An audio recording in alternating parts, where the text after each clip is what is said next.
ভয়কে করব জয়, না হলে জীবনের পরাজয়। হ্যালো ভিউয়ার্স, আসলে জাতীয় শিক্ষাক্রমে যে রান্না করার যে অপশনটি চালু করা হয়েছে, তো আমার কাছে মনে হয় যে এই রান্নার আগে আসলে এই সাঁতার শেখানোটা মানে বাধ্যতামূলক করা দরকার ছিল। পাশাপাশি সাঁতার শেখাটা যেহেতু আমাদের নদীমাতৃক দেশ বাংলাদেশ, তো সেক্ষেত্রে সাঁতার শেখাটা কিন্তু আসলেই খুবই জরুরি। কারণ আমরা দেখতে পাই যে বিভিন্ন ঈদ বা উৎসব বা পর্যটন কেন্দ্রে অনেক ছেলে মেয়ে জাস্ট হাঁটু পানিতে ডুবে মারা যাচ্ছে। আমি যতটুকু জেনেছি যে অস্ট্রেলিয়াতে আসলে প্রি স্কুল মানে অর্থাৎ 4 বছর বয়স থেকেই কিন্তু সাঁতার শেখানোটা একটা পাঠ্যক্রমের অন্তর্ভুক্ত করা আছে।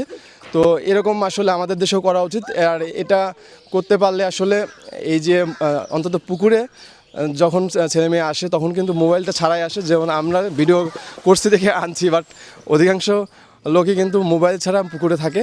তার মানে এই কিছুটা সময় প্রযুক্তির বাইরে কিন্তু কাটানোর জন্য এই পুকুর বা সুইমিং পুলে